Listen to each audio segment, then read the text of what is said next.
আসসালামু আলাইকুম friends, welcome to my channel PS রান্নাঘর। তো আজ আমি চলে এলাম একটা শরবত রেসিপি নিয়ে। এত তাপমাত্রা বেড়েছে এখন, তো ভীষণ ঠান্ডা ঠান্ডা খেতে ইচ্ছা করে, সবসময় যেন জল চাই। তো সেজন্য আমি ভাবলাম যে আপনার সাথে একটা শরবত রেসিপি শেয়ার করি। আর ভীষণ সুন্দর খেতে, শরীরে খুব ভালো থাকে, ঠান্ডা থাকে আর খুব স্বাস্থ্যকর। তো চলুন বন্ধুরা, ভিডিও শুরু করা যাক। প্রথমেই বলে রাখি, ভিডিও ভালো লাগলে প্লিজ একটা সাবস্ক্রাইব করে দেবে। আর ভিডিওটা না টেনে পুরোটা দেখুন আমি কীভাবে বানাচ্ছি, অবশ্যই আপনাদের ভালো লাগবে। তো চলুন। তো প্রথমে এখানে আমি উনান ধরিয়ে নিয়েছি, এরপর আমি একটা কড়াই বসিয়ে দেবো আর কড়াইয়ে দিয়ে দেবো পরিমাণ মতো জল।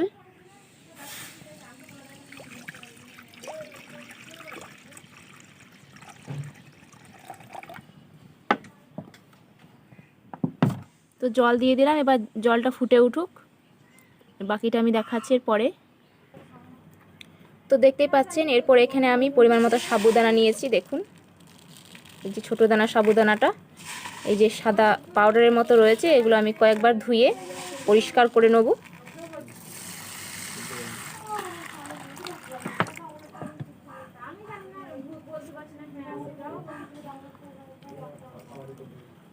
এভাবে ভালোভাবে কচলে কচলে আমি এখানে 2-3 বার ধুয়ে নিয়েছি।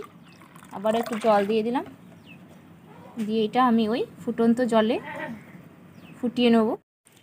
দেখতেই পাচ্ছেন ফ্রেন্ডস, জলটা ফুটে উঠেছে। এরপর আমি এখানে সাবুদানাটা দিয়ে দেবো। এরপর এটাকে অনবরত নেড়ে ফুটিয়ে নেব অনেকক্ষণ। এই যে সাদা দেখতে পাচ্ছেন সাবুদানাগুলো, এটা একদম জলজলে হয়ে যাবে, সাদা ভাবটা একবারেই চলে যাবে। তো কিছুক্ষণ আমি ফুটিয়ে সাদা ভাবটা দূর করে দিই, তারপর আপনাদেরকে দেখাচ্ছি।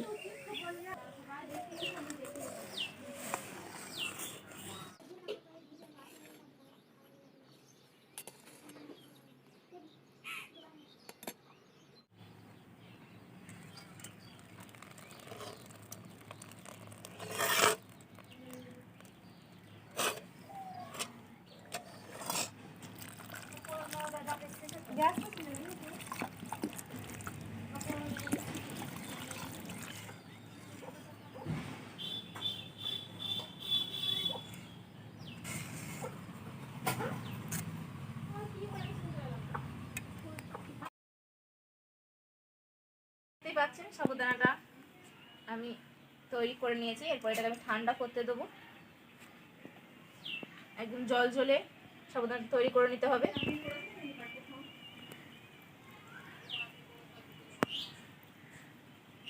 তো এটা ঠান্ডা হোক, ততক্ষণ আমি বাকি প্রসেসটা করে নিই। এর জন্য উনানে একটা কড়াই বসিয়ে দেবো।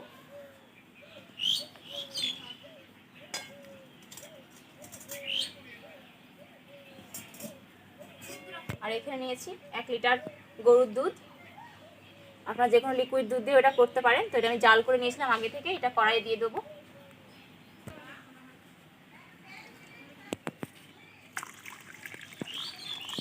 তো এখানে আমি দুধটা আগে থেকেই জাল করে একটা ঘন করে নিয়েছি, আর মাত্র 5 মিনিট এবার আমি ফুটিয়ে নেব। আপনাদের প্রথমে দুধটাকে অনেকটা জাল করে ঘন করে নিয়েছি।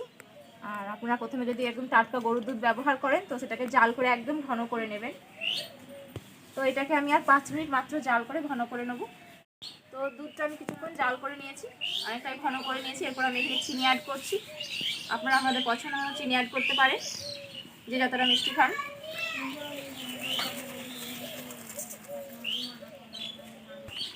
এরপর অনবরত নেড়ে আমি চিনিটাকে গুলিয়ে নেব। দেখতেই পাচ্ছেন আমার এখানে দুধটা তৈরি হয়ে গেছে একদম শরবতের জন্য। আর চিনিটাও ভালোভাবে গলে গেছে, এই দুধের সাথে মিশে গেছে। এরপর এটাকে আমি উনান থেকে নামিয়ে দেবো। তো দেখতেই পাচ্ছেন দুধের কালার হালকা হলুদ হয়ে গেছে, মানে বুঝে নেবেন যে গাঢ় হয়ে গেছে। তো এটাকে আমি এবার নামিয়ে নিই।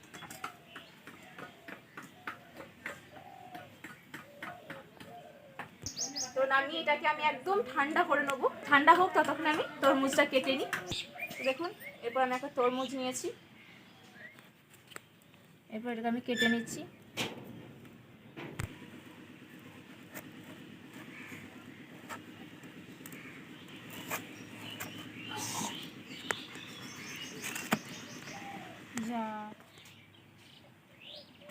এরপর তরমুজগুলোকে আমি ছোটো ছোটো টুকরো করে কেটে নেব।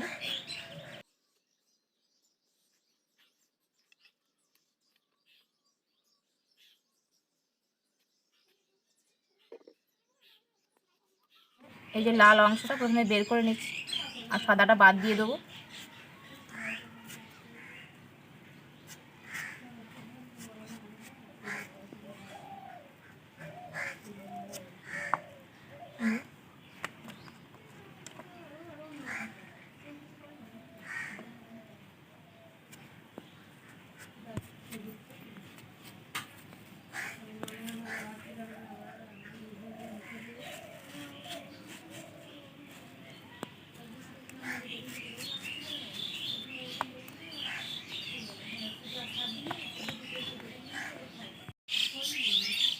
তো এবার আমি তরমুজগুলোকে কুচি কুচি করে কেটে নেবো, একদম ছোট্ট ছোট্ট করে, দেখুন এভাবে কেটে নিচ্ছি।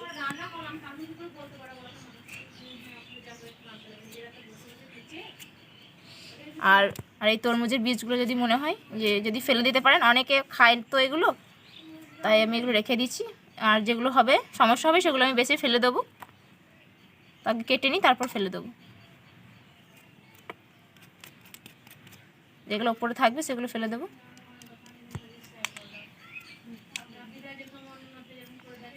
একটা দুটো বীজ থাকলে কোনো সমস্যা নেই।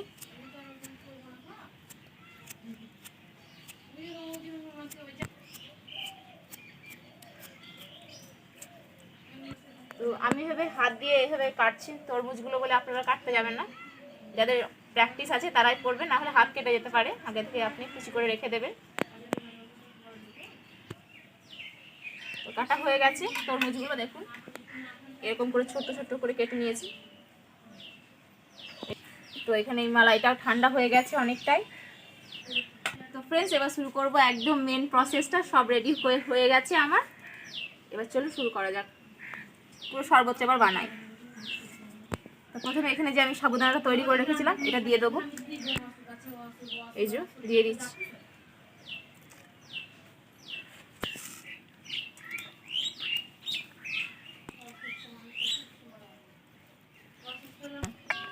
তো দেখুন এখানে আমি সাবুদানাটা মিশিয়ে নিয়েছি। এরপর এখানে আপনাদের কাছে যদি রুয়াবজা থাকে সেটা মিশিয়ে দেবেন। রুয়াবজা দিলে সেন্টটা খুব সুন্দর আসে।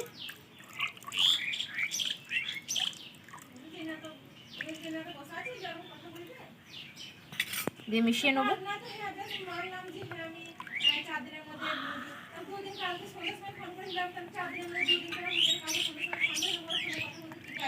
তো এরপর আমি তরমুজগুলো মিশিয়ে নেব।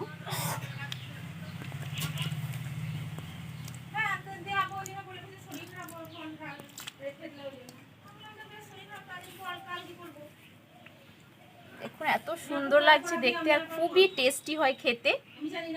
তো প্লিজ ফ্রেন্ডস একবার বাড়িতে অবশ্যই বানিয়ে দেখবেন। এটা এত গরমের সময় এরকম শরবত খেতে আমাদের খুব ভালো লাগে।